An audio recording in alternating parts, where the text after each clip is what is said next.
She missed the morning alarm. The cubs woke her with a paw on the shoulder. Harper had always been a light sleeper aboard the Frontier's edge, but exhaustion had finally caught up with her. 3 consecutive shifts monitoring the biodome's atmospheric systems, followed by emergency repairs on the water filtration units, had pushed her body beyond its limits. When her quarters alarm chirped at 600 hours, she didn't hear it. When it escalated to a blaring siren 30 minutes later, she still didn't stir. What finally woke her was something far gentler, a large, furred paw pressing against her shoulder. Harper's eyes snapped open to find 2 amber eyes staring down at her, set in a face covered in silver-gray fur. The creature, no, the person, standing over her bed was Crix, one of the Villani cubs she'd been assigned to mentor. The Villani were a leonine species, bipedal and powerful, with retractable claws and a culture built on honor and pack loyalty. Human Harper? Crix rumbled softly, his voice carrying that distinctive purring undertone all Villani possessed. You did not answer the comm. Samuel sent me to find you. Harper bolted upright, immediately regretting the sudden movement as her head spun. What time is it? 7:30 hours. The delegation arrives in 30 minutes. Damn it. Harper threw off her blanket and scrambled for her uniform. The Galactic Council's inspection team was arriving today. The team that would decide whether humanity's colony on Viridian 7 would receive full membership status or be relegated to provisional status for another decade. Crix stood respectfully by the door, his tail swishing with what Harper had learned to recognize as concern. Samuel says to tell you he has prepared your presentation notes and recalibrated the biodome displays. Of course he had. Samuel Chen was her co-director and the most organized human she'd ever met. While Harper excelled at the hands-on technical work, Samuel managed to keep their entire operation running smoothly through sheer force of meticulous planning. Tell him I'll be there in 5 minutes, Harper said, pulling on her boots. Crix hesitated, his ears flattening slightly. Human Harper.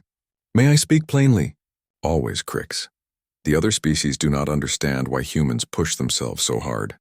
They see it as reckless, dangerous. His claws flexed unconsciously. But we Villani, we understand. You fight for your pack, for your people's place among the stars. Harper paused, meeting the young Villani's eyes. Crix was barely into adulthood by his species standards, yet he'd already proven himself invaluable to the colony. The Villani had been the first species to welcome humanity into the galactic community, recognizing in humans the same fierce loyalty to family and community that defined their own culture. Thank you, Crix, she said quietly. That means more than you know. The cub's chest rumbled with approval before he turned and loped down the corridor, his powerful legs carrying him toward the main dome. Harper arrived at the presentation hall with 2 minutes to spare. Samuel was there, immaculate as always in his pressed uniform, his dark hair perfectly combed despite the early hour. He handed her a tablet without a word, the screen already displaying their carefully crafted presentation. You look terrible, he said conversationally. You look like you ironed your face. Harper shot back, but there was no heat in it. After 3 years working together on Viridian 7, they'd developed an easy rhythm. The counselors are landing now, Samuel said, his expression growing serious. Harper, this is it. Everything we've built here. I know. Harper squared her shoulders. We've got this. The delegation consisted of 5 species, a towering Zelthian with crystalline skin, a serpentine Scythex diplomat, a methane-breathing Korthak in an environmental suit, and 2 others Harper didn't immediately recognize. They walked through the biodome with expressions ranging from mild interest to barely concealed skepticism. Harper had seen that skepticism before. Humanity was the newcomer, the species that had only achieved faster-than-light travel 40 years ago. In galactic terms, humans were infants stumbling into a universe of ancient civilizations. Your atmospheric conversion rate is adequate, the Zelthian counselor said, her voice chiming like distant bells. But we've seen similar projects fail within 5 years. What makes you believe this colony will endure? Samuel began to respond with statistics and projections, but Harper interrupted him. Come with me, she said. I want to show you something. She led them to the agricultural sector, where row upon row of crops grew under carefully tuned lighting. But that wasn't what she wanted them to see. At the far end, a group of Villani cubs were working alongside human children, planting seedlings and chattering excitedly about growth rates and soil composition. "We're not just building a colony," Harper said.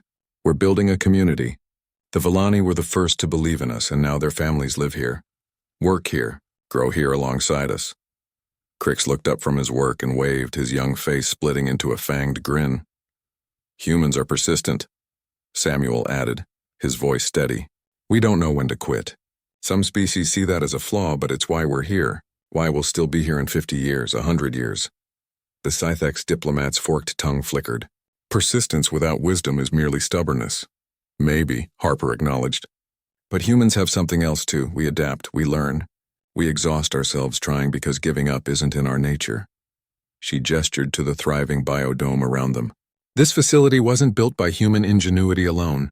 It was built by combining human determination with Villani engineering, Zelthian energy systems, and Korthak mineral processing.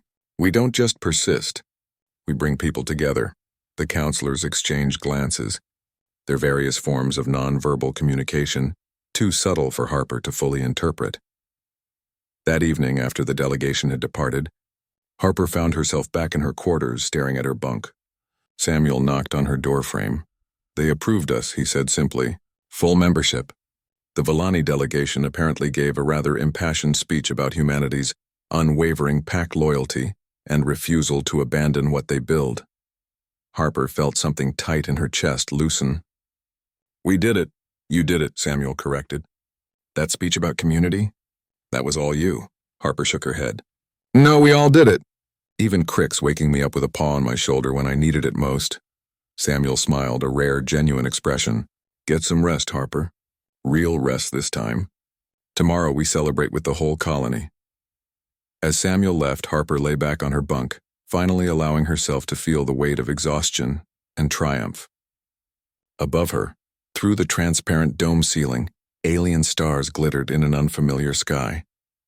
Humans had earned their place among them, not through superior technology or ancient wisdom, but through sheer, stubborn refusal to give up, and the willingness to build bridges with those who believed in them. Harper's eyes drifted closed, and this time, she slept peacefully, knowing the future was secure,